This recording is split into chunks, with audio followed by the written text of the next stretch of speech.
Ladies and gentlemen, may I have your attention, please?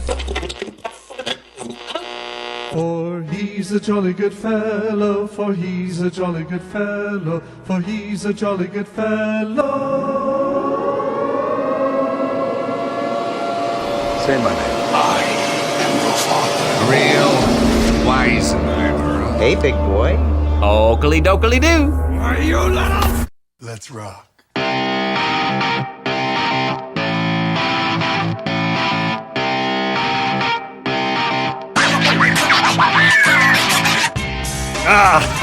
Welcome back. You made it. And I'm so happy that you did. My name is Dan, and I want to welcome you to the Not Half Dad podcast. And sitting across from me, wait. Aaron, hey, wake up. Sorry. We're doing a show here, man. Sorry, I was sleeping. I need you awake and alert for this. I can't do it by myself. I got it. I'm with you. Okay, all right. I got it. All right.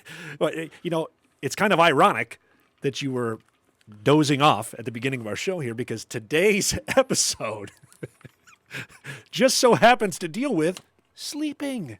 You're right, it does. It does. See, I knew you forgot. I think I was up all night because I was so excited for it. Planning and getting everything in That's order. right. I know.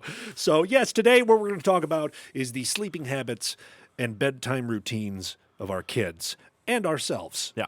As dads, we've got a lot on our plates. Yeah. And so sleep sometime is not very plentiful. That's for sure. No, it's not. Sometimes it's not. Not for us, and definitely sometimes it's not for the kids either. Yes, absolutely. Absolutely. But, everybody's got to sleep. Whether you're sleeping in your bed at night, whether you're sleeping at church, whether you're sleeping in the aisles of Walmart, I don't know. People, my grandfather. It happens. It happens. My grandfather could sleep anywhere. He could sleep sitting up. He could sleep standing up. And we were always very worried about him. Don't topple over in front of that car, Grandpa, because you decided to take a nap on the side of the road here. Come on, man. What's the matter? I can sleep pretty much anywhere. You can? 14-hour car ride, I'll be asleep in the back seat. Yeah. I'll be stiff as hell when I wake up, though. One time, I know exactly what you mean. One time, it was cold. It was winter, and it was when I was still living at my dad's house, and I was teenager. Teenagers, they can sleep anywhere too. They're just you know how teens are. I fell asleep on the heating vent with my face. When I woke up, I had great marks. Oh my God! All over my face. It looked like I fell asleep on the grill at McDonald's or something. There you go. It was just, So, anyway, I think the best way to kind of kick this episode off is to kind of go through and get some facts from the experts. Yeah. About how much sleep kids need each Which night. is not us. We're not experts. We're not the experts on this. I am No. completely clueless. I only go about from what I've been taught by my parents. Sure. And but we need some maybe we can even throw some tips on sleeping in there. I know you were telling me about a John Hopkins article. Yeah. So in preparation for not only being a parent but also for this episode, I did a little bit of research and I found a really, really good article from Johns Hopkins Medicine from the Johns Hopkins All Children's Hospital. Okay. And they discuss the importance of sleep, and I'll link to it down in the description, but we'll kind of go over just a few tidbits and points here. So they talk about what is the recommended amount of sleep a child should get. So it's going to depend on their age, obviously. So infants under 1 year old, they should be 12 to 16 hours a day. Okay. Which is less than what my dog sleeps. Children 1 to 2 years should be somewhere around 11 to 14 hours. Yeah. 3 to 5 years old should be 10 to 13 hours. And 6 to 12 should be 9 to 12 hours. And teenagers 13 to 18 should be somewhere around the realm of 8 to 10 hours. Johns Hopkins putting it putting it in order for us. Yeah. Yeah. Wow. Okay. So they also discuss some sleeping habits as far as things you can do to assist with getting your kids to sleep. Sometimes it can be difficult. Their kids are resistant to sleeping for whatever reason. Sure. So a couple of points they make is starting a wind down to wind down the entire household and start down a wind down routine. Yeah. So dim the lights. Stop the use of electronics at least an hour before bed. Limit your caffeine intake. Some kids drink caffeine. Mine don't. Take a warm bath. Do a quiet family activity such as reading a short book. We do that. We used to do that. We do it a little bit less now because our kid's a little bit older. Sure. She likes to read. Lola reads for like 30 minutes before she falls asleep. That's that fantastic. It's pretty habit awesome. To get Yeah, into, she loves reading, which Yeah. is great. If your child wakes up during the night, walk them back to their room with as little commotion as possible. Okay. Okay. So they're not recommending a dance party. No. They're not recommending just No coffee before bed. Okay. Okay. No dance parties. No cold showers. I Yeah. guess. Set a wake up time for when your kid is allowed to leave his or her room.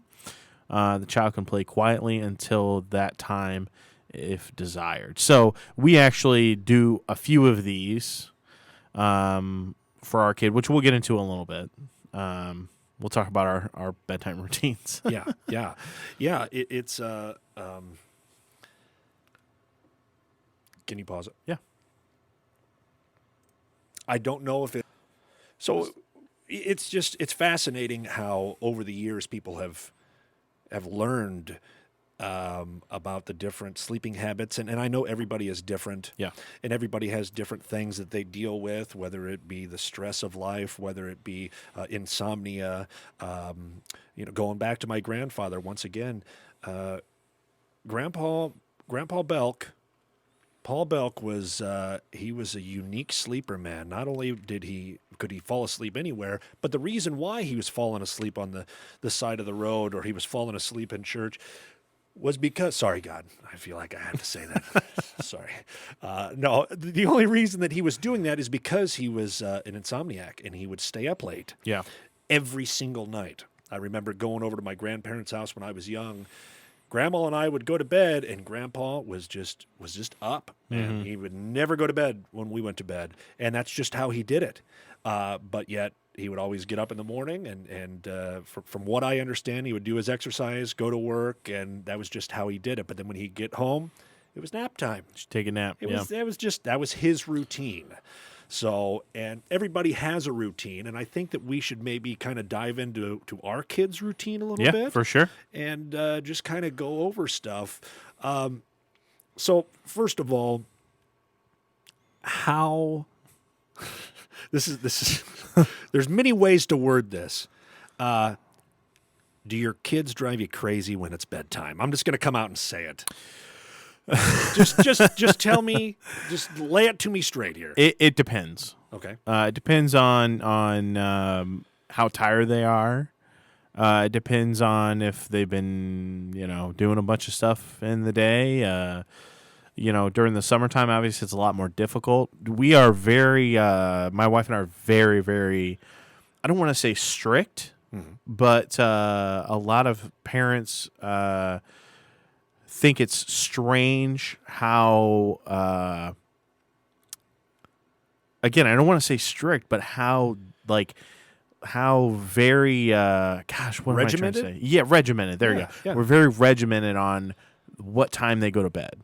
So for us, 7:30 is bedtime. Okay. And I've got my cousin is like, your kids go to bed at 7:30. I'm like, yeah. They're like, he's like, why? Because I like to have time to myself. Sure.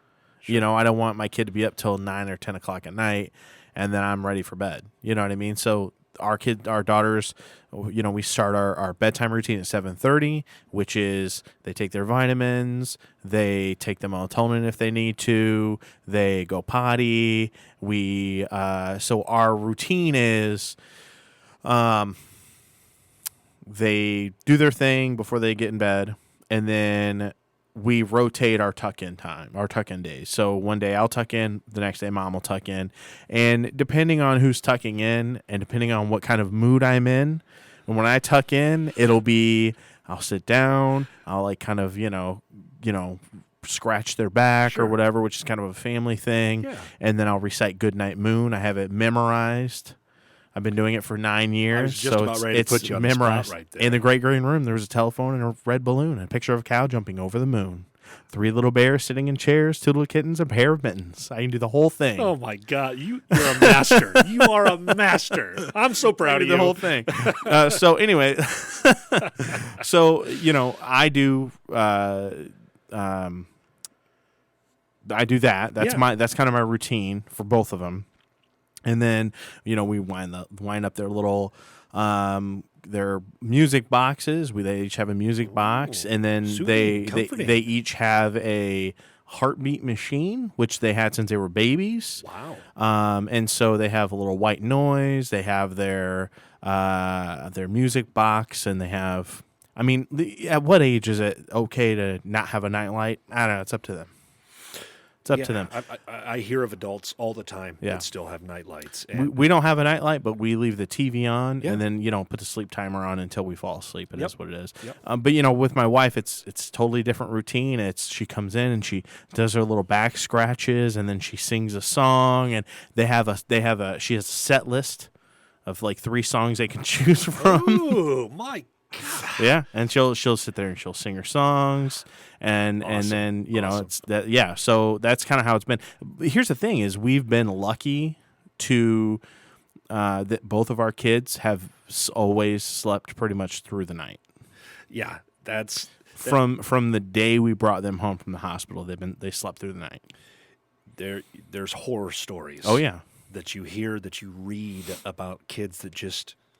They don't. They're up every few hours. And my hat is off to any of those dads out there, any of those moms out there that have to deal with that. 'Cause, man, that throws your routine off. Oh yeah. And then if you have a night where everything goes great, and you're thinking, oh my God, I actually got a good night's sleep. Yeah.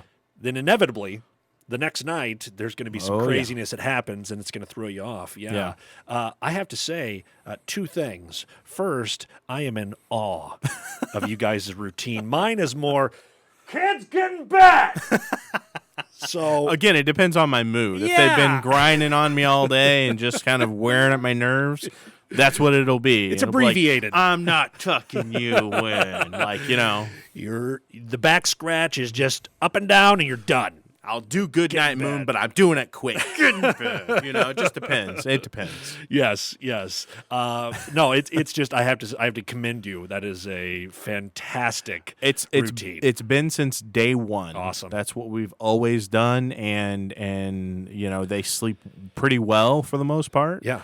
Occasionally they'll wake up in the middle of the night, but for the most part, It's we're lucky. Yeah. No, that's awesome. And then I have to go back to something you talked about, melatonin. Mm-hmm. Man, it's becoming a big thing. Oh my gosh, it's become such a big thing. They actually have melatonin, a large section of it. I was at Target the other day, and back in the back corner of the store. It's not just a couple of bottles of melatonin that you can pick. Easy for me to say. Yeah. That you can pick. They've got a smorgasbord. Yeah. Different variations and brands and it really is interesting to see that's becoming such a huge thing, but they claim that it is non-habit forming, non-addictive, right, all natural. So if anybody out there has any problems with getting their kids to go to bed, and we've tried it. Yeah. And I give it a thumbs up, man. I give it a thumbs up. It's not one of those things where the kids are jonesing for it, itching their arms and itching their neck going, I gotta have some melatonin before I go to bed. Yeah, Give no. me the melatonin. It's nothing like that. We don't use it all the time. Yeah. We use it. Same with us. We use it specifically when we're on vacation a lot, Sure. or if we're doing any trips, overnights anywhere. If they're going to stay at grandma's house, because they get excited, they don't want to go to bed. They're like, "Oh my gosh, I'm at grandma's house. I get to watch cable," and I'm like, "That's cool. Take your melatonin, please, because grandma wants to go to sleep eventually." And then when they're in a new place, when we're on vacation, stuff like that, it's like you got to take your melatonin so you'll actually sleep, because I know you're excited. And then, same thing here. Like if they have an overnight or something like that, my cousin comes over and his daughter stays overnight. I'm like, you guys got to take melatonin because you'll never sleep. Absolutely. We did it on Christmas Eve. They probably my sell- daughter took her melatonin that she normally takes, the normal dosage. Sure. And she didn't fall asleep until 3 a.m. And she woke up at 5 a.m. And I'm like, this stuff does not work. What the heck? When you've got the Christmas morning jitters, Oh, yeah. the excitement that comes with that, melatonin doesn't stand a chance. No. But I bet that they sell a lot more of it around then. Well, here's the thing is I think back in our day, Uh-huh. when we were kids, it was give them some tussin. Yeah. The melatonin wasn't a thing. So they're just like, okay, let's give them a natural alternative so the kids aren't getting tussin. Yeah, mine was a snort of whiskey, and I was out like a light. And my parents didn't even know that it was happening. A little thimble. Yeah, I got you. Totally joking. There's going to be somebody listening to this going, oh, my God, we need to call DCFS. That's right. Whiskey on kids. No, nothing like that. And we'll get into our routines as kids, but it's so polar opposite to kind of my crazy. It's almost like Dorothy and the Wizard of Oz. There's a tornado that comes through the house as we're getting ready for bed. And it really is just, it's so unique because the 8-year-old Parker, Uh-huh. he would stay up all night if we let him. Yeah. He'll complain when it's time for bed. Yeah. I'm not tired. I don't, why? Or just one more game. Or can I stay up with you guys? It's always something. Yeah. Not every single night, but a lot of nights. Mm-hmm. And so he doesn't like to go to bed. There's times, and what's funny is here lately, and I used to do this as a kid myself, but here lately, it'll be 11 o'clock. I'm a night owl. Sure. I stay up late. Sure. So I'll go in, and it'll be 11 o'clock, 12 o'clock. Yeah. And I'll walk past his room, and I'll go in there, and I'll kind of tiptoe in, and I'll see that he's sleeping. But I'll sit there for a second, because I know that if he's not sleeping, he can only keep those little fluttering eyes closed for so long before he needs to see if Dad... He hears me coming. Yeah. He needs to see if Dad is standing in there still, or if I've walked away. So I will. I'll go in there, and sometimes he's out like a light. Other times he'll start peering one corner of his eye open, looking at me, and I'll go, Parker, it's time for bed, buddy. I'm going to turn off the TV. I'm going to turn off whatever's going on in the room. Sure. We try not to have it too crazy in there. Yeah. But we do let him watch videos and stuff, and we haven't had too many problems with that. Yeah. But those are the nights where it is a problem. I think he's just getting engrossed in whatever he's watching. Yeah. So instead of letting him watch Adventure Time or Teen Titans Go, maybe we should just start throwing on episodes of Golden Girls or something. He'd be out like a light. I love Golden Girls. Golden Girls is pretty solid. I love it. It's so good. Rewatching that show on reruns and stuff, man, they're dirty. They're savage, Aren't man. they? Woo. They will rip you So a good. new one. So good. Yeah, That's where I think that's where I get my sense of humor from. yes. I think that's where it's from. You're kind of a Blanche. Oh, thank you. Thanks. So anyway, the smallest kid, he's hard to get to go to bed sometimes. Sure. But the melatonin, we're throwing the melatonin in the mix at 9 o'clock. Yeah. We always say 9 o'clock in our house is bedtime. Yeah. About 8:30, we'll give him the melatonin, and he starts calming down. And a lot of times he's falling asleep still on the couch before it hits 9 o'clock or shortly thereafter, because we see that he's just about out, and then we'll carry him to bed. Sure. Jumping over to the other boy, my oldest son, Rico, he's 15, and I'm just going to say, man, he's the sleep master of the house. Oh, yeah. 9 o'clock comes, and that boy has his teeth brushed. That boy has his room ready to go. He's just he's just ready. He's got a routine, man, Yeah. and it's a solid routine. And he loves waking up early. Yeah. Before school, he'll wake up early and watch shows, or he'll, get some stuff done. And it's like, okay, that's awesome. Yeah, man. that's awesome. Because you're awake and you're prepared for the day. You're refreshed enough to be able to do stuff. I sleep until the last minute and then rush around. Really? I am just that's just how my see. You're learning. You're learning Yeah. the Dan ways. Yeah. But so yeah, it's just he's got a great routine. He's got a good. I mean, there's times when we're watching a show, and he'll come down and give Mama and I a hug for bed. Hey, I'm going to bed. It's like, dude, it's 8:57. I mean, you're ahead of the game tonight. What's going on? And that's just how he is. Yeah.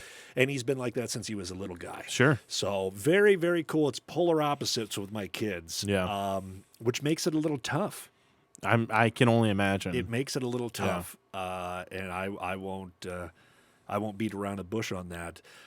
So we've tried some different things, and at this point, we're just kind of saying, hey, when they get up in the morning, they're not crabby pants. Yeah. They're fully functional, happy guys, getting their schoolwork done. So it's like, I guess what we have going on is working. Yeah. So, Well, here's the thing: it's different for everybody. Yeah. You know what I mean? Not every kid is going to need 14 hours of sleep or whatever. Sometimes my oldest daughter, I'm like, you need about 100 hours of sleep. Good Lord.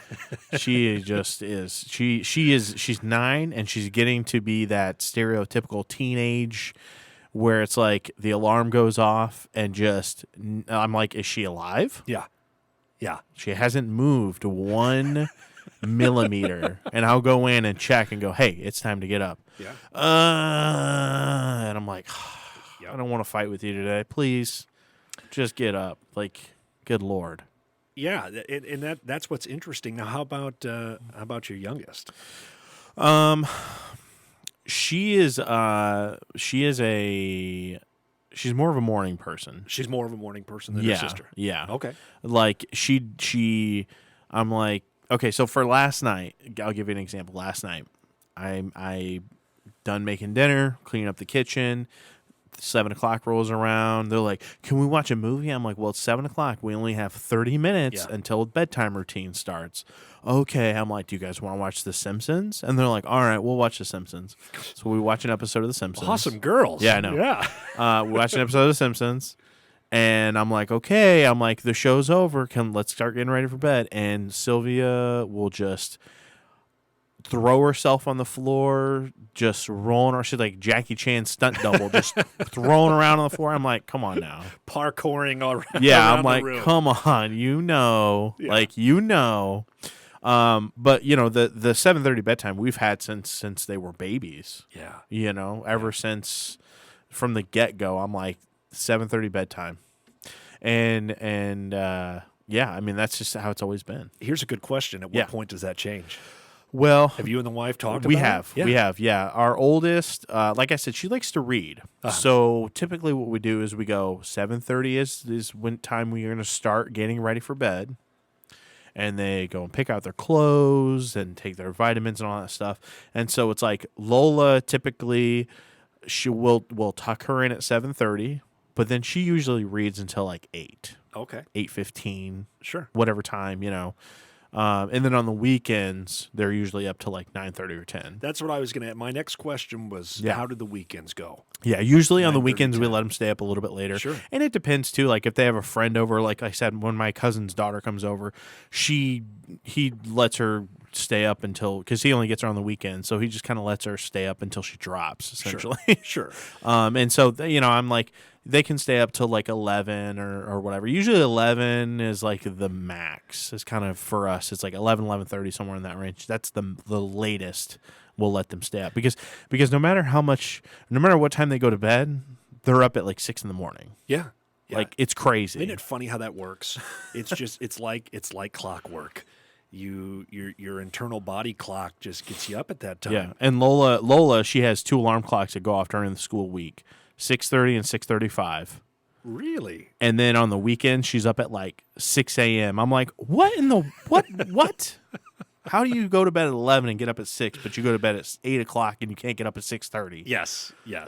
and we've hit the point where, Good Lord. if the kids get up early, obviously a 15-year-old, he's self-sustaining, Right. But the little one, the 8-year-old, when he gets up now, he can get himself situated and Yep. put on some cartoons Yep. and stuff like that. So Daddy can get a few more Z's Sure. in there. But it's funny, kind of looking back when I was a kid. Mm-hmm. I always it seemed that I had a bedtime, and I can't really remember what that exact bedtime was. Sure. But my dad would go to bed at 10:30, Okay. and that was every single night. 10:30, that was his bedtime, and then he would wake up at 6 and go to work. Sure. So when I was a younger guy, at 10:30, I believe that was probably my bedtime. Sure. Like I said, I can't remember. But then as I got older, when it hit 10:30, it was like, okay, now it's quiet time in the house. Dad's going to bed. I'm going to go watch a movie. I'm going to go talk to my friends on Instant Messenger, AIM. Remember AIM? Oh, yeah. Oh my gosh, we used to just live on there. It was just wow. Or go play some video games. Didn't have the phones though. No. Didn't have the distraction No. of phones, and I find that to be a problem nowadays. Oh, yeah. As an adult, you jump on your phone. You say, "I'm not really tired. I'm just going to sit here and toss and turn," and you get that phone out. And then you add some time onto the clock because Oh, you're yeah. not going to bed anytime soon. Happens to me all the time. It's the blue light. Yeah. It's the blue light. I actually have my phone set up to where at 7:30 it switches to night mode, and it transitions from a blue light to like a yellow light. Interesting. Yeah, which helps a lot. Yeah. But I'll be on Instagram or Twitter or Facebook or looking at the podcast analytics for a couple hours. Yeah. It's easy to do. It's so easy Yeah. to do. And I didn't have that as a kid. No. It didn't work out that No. way. So how was your routine? As a When I was a kid, okay, so my mom, we lived with my mom because my parents were divorced or whatever, and she worked third shift. So I think our bedtime, because my sister was a little bit older, she babysat us and stuff like that for the most part.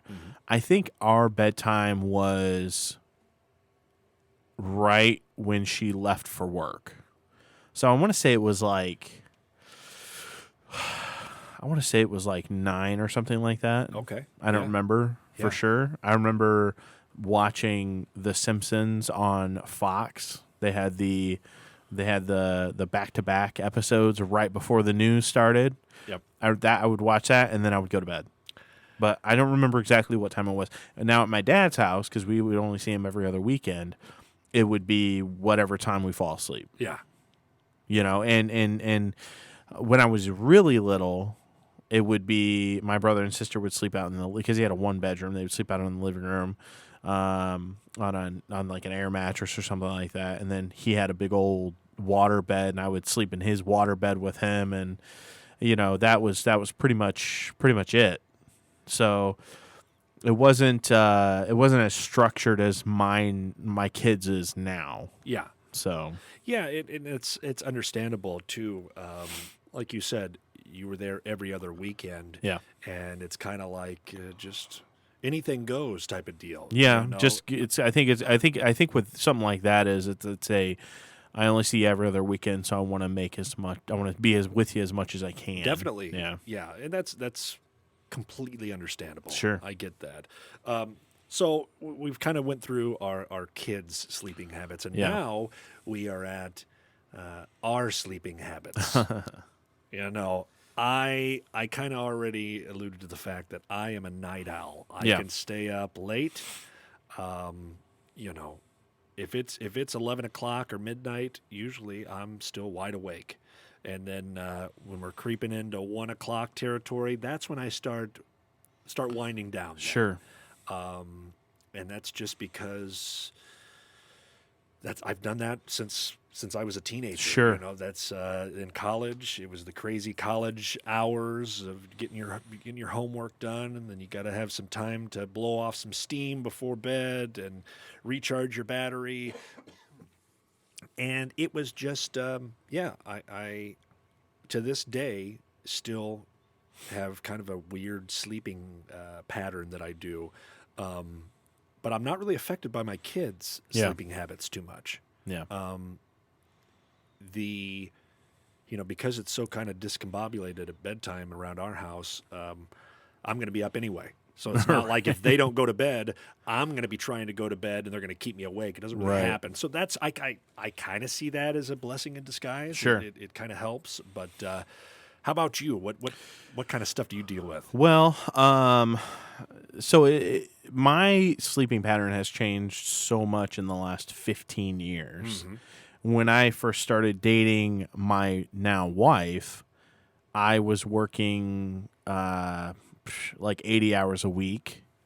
I was a manager at a clothing store, and I was working 7 to 9 every day almost, and she was a college student, so she was up until 2 or 3 in the morning. So I'd stay up until 2 or 3 in the morning. I'd get about 3 hours of sleep, get ready for work, to go to work, and then when we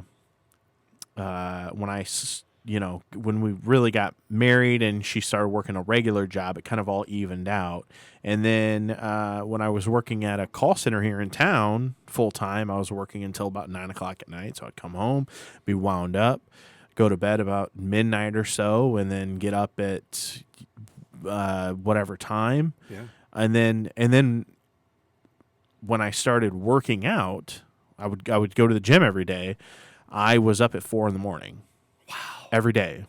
Every single day. I was up at 4 a.m.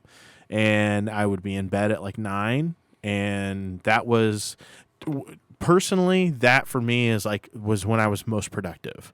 You know, I was working out. I was getting all my, focus on what I needed to get done at work and stuff like that. And that was my routine. And it was literally, I would no longer look at my phone at 7:30, and I'd lay down. I'd have my water, brush my teeth, and I was out by 9 o'clock. Yeah, yeah. Now, with COVID, you can't go to the gym at 4 in the morning. Damn you, COVID. I know. I wish I was still in that routine, but now it's 10, 11, something like that. And then I'm up at 6:30 every day to get the kids ready, run off to school and stuff like that. So, that's pretty much it. And again, the kids don't really bother us that much, which is nice. Yeah. There are some parents who, that kid's up every hour, every 2 hours, and they're like, oh, can I sleep with you or whatever? Doesn't happen for us. Doesn't happen. I think we set that precedence at the beginning. I was like, no, you're not sleeping in my bed. Yeah. No. Yeah. Yeah, our youngest, and I'm almost ashamed to say the number, but he slept in our bed for many, many years. Sure. Many, many years. And it got to the point where it wasn't us that finally kicked him out of bed. He just goes, okay, I'm done. I'm gonna go sleep in my room now, you nut jobs. And so it was just, but we got to the point where we were used to. It was almost like a comfort. Sure. That he was right there in between us, and we had a good eye on him. Yeah. And I don't think, they say that if you let a kid sleep with you too long, that it'll start screwing them up. Yeah. They'll start, psychological issues or whatever. I've heard that in the past. And I don't think it really screwed him up. There's no attachment issues there. He's a very independent guy, which I think helps. Yeah. And but we did. We let him sleep in our room for way too long. I think it was, God, I don't have an exact number, but he was. It was just a couple of years back that he finally stopped doing that. Well, here's the thing: is like parenting there's no exact science. There's isn't. not. It's just not. You know what I mean? Like every kid is different, and you just have to kind of roll with who they are. Yeah, and that's okay. Yeah, definitely. And what's funny, and I have to bring light to this because we're still so new on this podcast thing. Sure. But that is one of the first moments right there where, and I'm being honest, I'm being real right Yeah. now. That's one of those moments right there where I kind of had to pull back that layer and let that wound be exposed and Yeah. kind of throw myself out there. And I don't want to, there's some people that may say, what a bad parent. Not saying completely bad parent, but what a bad parental choice, I think is the best way to say it. Those are probably also the ones that shame moms for not breastfeeding and all that other bullshit. It's possible. It's possible. You know what? Here's the thing. You do you, and Yeah. you do what works for you. It's just like with my cousin. Yeah, He just lets her drop. And sometimes it's 1 a.m, sometimes it's 2 a.m. sure. And she is happy. She's healthy. And they have a really great relationship. He's an amazing dad. Yeah. And that's what works for them. Yeah. It doesn't work for me because I need that 2 to 3 hours of wind down time where my wife and I can do our thing and we can watch a movie or a show or, she can look at her TikTok videos or whatever the hell that thing is. I don't get it. Maybe I'm just too old. I don't understand what TikTok is. I don't understand it at all. But, to each their own. To each You're their not. own. It doesn't make you a bad parent. Yeah, and I appreciate that. Thank you. I think it's the vulnerability Yeah. of what we've got going on here, and kind of getting in that mindset and getting used to being vulnerable, and I'll gladly accept some criticism, and I'm not just talking about this scenario. I'm just kind of talking about this whole podcast Sure. thing and this whole dad thing, and I know that there are people out there that are going to be listening and going, I'm in that same boat. Yeah. I went through the same thing. At least I'm not alone. There's other people that, like I said, they're going to go, you're crazy, man. You're crazy. What are you doing? But at the end of the day, that's why we're here. We're here to talk about our story. That's right. We're here to throw some stuff out there. That's right. And see where it sticks. So, it's funny. The whole sleep thing is such an interesting. Everybody's got to do it. Yeah. Everybody's got to do it. And every day there is a new thing that comes out about sleep. You'll see it in the news. A new sleep study says, and it's ever evolving. Too much sleep makes you have cancer. Yeah, What? yeah, exactly, Doesn't make exactly. sense. There's just always something. So There's never too much sleep. there's never too much sleep. So anyway, yeah. Is there anything else as far as our kids go? As far as us as dads? Is there anything else that we can throw out here to kind of take this home? Well, if you are a dad out there and you're having trouble getting your kids to sleep or having trouble with any of their sleeping habits or whatever in general, Yeah. there is another article I actually found from the American Psychological Association. And again, I'll link to it down below, and it's called Helping Children Get a Good Night's Sleep. Mm-hmm. Here's the thing is like getting a good night's sleep, again, it's very subjective. What does that mean? Well, if they feel rested, if they feel cognitively with it, if they're there, then to me, that's a good night's sleep, right? Yeah. And there are some factors that come into play. The sleep deprivation is something that mentally and physically can be harmful, right? Right. So in here, they talk about the toll of sleep deprivation. Insufficient sleep can severely impair a child's functionality, causing daytime fatigue, poor health, and weaker immune function. And sleep-deprived children can also suffer from mood disturbances and problems with emotion regulation. And that speaks to me because when I was in high school, I suffered from insomnia, and I didn't get enough sleep, Yeah. and I was just, it could have been the hormones. Yeah. Could have been that. Could have been a number of things. But I really think if I would have gotten more sleep, if I would have had melatonin back then. Melatonin. Yeah. Yeah. You wonder. Yeah. You wonder. And then the other thing they talk about on here is they talk about insomnia specifically for kids and how to avoid it. I'm not going to get too much into it because it's a really long section and a very long article. And then they also talk about bedtime resistance, right? Specifically, like when our kids were babies, my youngest, she was a preemie. She was 6 weeks early, and she was pretty much asleep for her entire first month of life. Really? Yeah. Wow. She didn't even really open her eyes until she was about a month old. Wow. And to the point where, you're supposed to feed them every few hours or whatever. Like, we did that. She slept through the night, but we did that. We definitely fed her. Yeah. But we would have to wake her up to feed her. She was conked out. She was out always because she was early. She's like, I'm not done baking yet. Yeah. Like, what are you doing? And so, having those bedtime routines is really important, especially if you're like with you guys. It doesn't really work because Rico has his bedtime routine. Parker has his routine. You know what I mean? You say 9 o'clock, it's bedtime. Yeah. You know what I mean? You're like, we're getting ready for bed.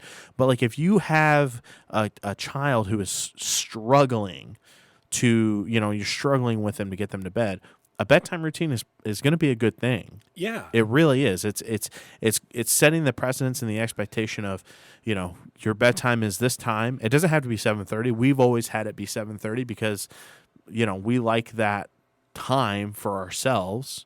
And as our kids get older, we'll adjust it back a little bit. It'll be a little bit later or whatever. But having setting that expectation of your bedtime is at 9 o'clock. Yep. This is the routine that is going to be involved. Maybe it's a nice warm bath. You read them a book, put them to bed. Boom. You know what I mean? And you know what? I think kind of stepping outside the box a little bit to play off of that. Sure. If I was in a situation where, let's say, the wife and I were on vacation, we're gone for a whole week, and Parker has to stay with a grandparent or whoever, I think we've at least put that in his mind, 9 o'clock. And we've at least, hopefully, his internal clock, when it hits 9 o'clock, it's something's going on in there. Yeah. I think if we weren't around and it was up to somebody else to take care of him, I think that we've at least instilled it enough in him that he would kind of take the reins. Hey, it's 9 o'clock. I'm almost confident that he would do that. Hey, yeah. It's 9 o'clock. This is usually what time I go to bed. I think I'm ready for bed. Yeah, it's. I think that he would. We've done enough with it that he would be, even if it's subconscious, go along with that routine. Sure. Which I think is a good thing. I think it's setting that internal clock. It is. It may feel like a tornado in the Belk house every night for bed, but at the same time, I guess the best way to put it is controlled chaos. Yeah. I think there is control there, and I think there is, and I'm sure there's a lot of parents out there, and I'm sure there's situations where it's a lot worse, and it's just finding that happy medium. Find what works for you. Find what works for you. That's There is right. no right or wrong. Nope. It's just what's going to make the most sense. What's going to make where everybody in the house gets up the next day and can function. Yeah. Can get through the day. That's right. In a good mood or in a, they're themselves, I think is the best way to put it. Yeah. They're not zombies. They're not somebody else Yeah. because they're sleep deprived. So everybody's different. Yeah. Everybody's well, different. and I wanted to talk about too. You talked about how Parker sometimes will come up with excuses of why he can't go to bed. Yeah. And Yeah. I think, I need water or I need this. Well, or last week it was, Dad, I need to cure cancer. I can't. What are you, crazy? You're going to send me to bed now when I have such an important feat in front of me? Mountain to climb, Dad? That's funny. For Sylvia, especially when we lived at our old house, it was, I'm too scared to go to bed. I'm like, why are you scared to go to bed? She's like, well, there's a ghost in my room. I'm like, there's a ghost in your room? And she's like, yeah. And I'm like, huh.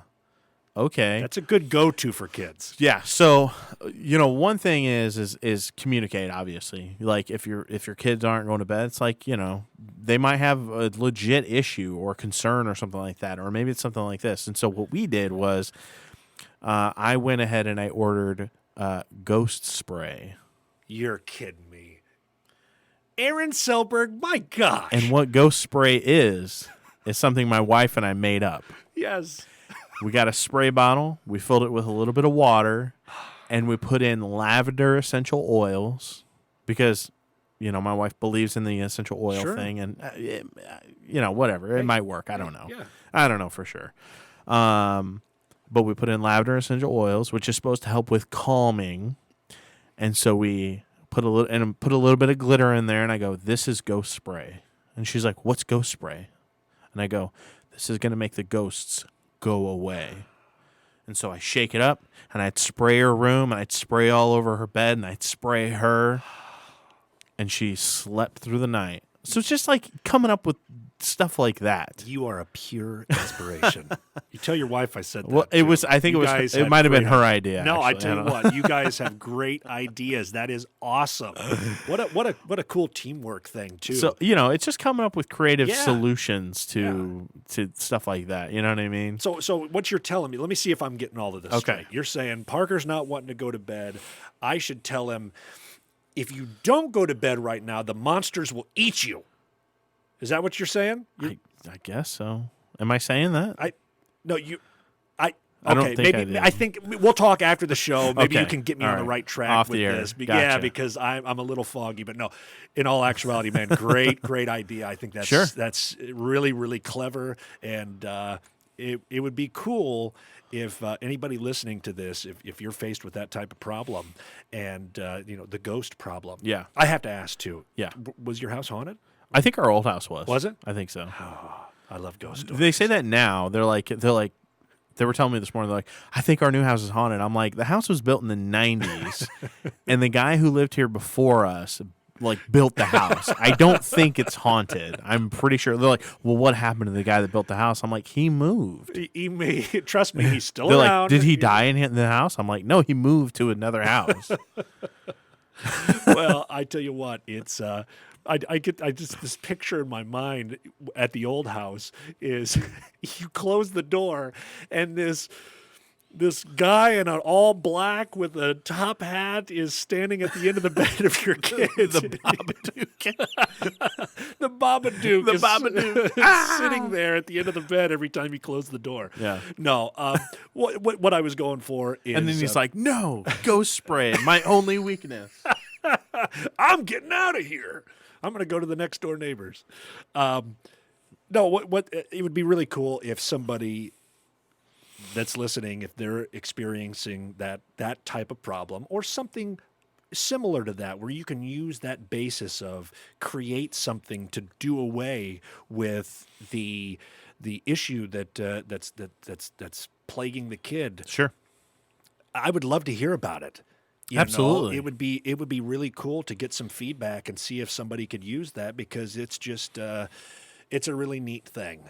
And I know we've kind of went over all of the stuff with our kids and their sleep habits and some issues that we've dealt with and some tools that we can use. I tip my hat to you, Aaron. Once again, what a great dad moment there with the ghost spray. Well, Just- I owe a lot of it to Alyssa. Yeah. She is creative at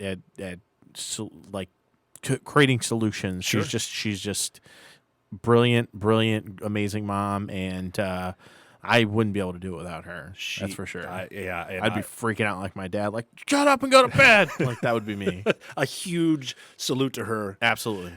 She's got a way with words. She's got such a calming, and the same with my wife. She is great when it comes to that stuff. Understanding not only how to do stuff as a parent, but understanding how to do stuff as a mom, and as kind of seeing it from the kid's perspective. Yeah, for I sure. think that's awesome. So, we always like to try to leave you guys with a little fatherly advice. And I came across something that I thought was just, we're talking about sleep and we're talking about all of this stuff, but something that I read that really put a good feeling in my heart. It says, dreams don't always have to exist while the sun's down and your eyes are shut. And I thought that was really cool. I love that. That's awesome. I thought that was really cool, which I think, it's true. If you've got dreams, don't let them just be while you sleep. Don't let them just be in your mind. Got to chase them. Got to chase them. You got to follow them. Thank you so much for listening to the Not Half Dad podcast, available wherever podcasts can be found. And if you enjoyed the show, please leave us a nice review, give us some feedback.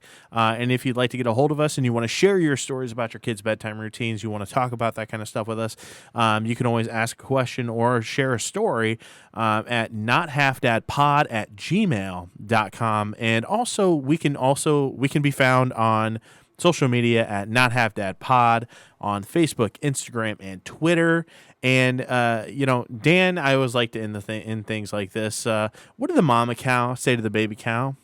The mama cow? Yeah. Say to the baby cow? Yeah. I don't know. It's past your bedtime.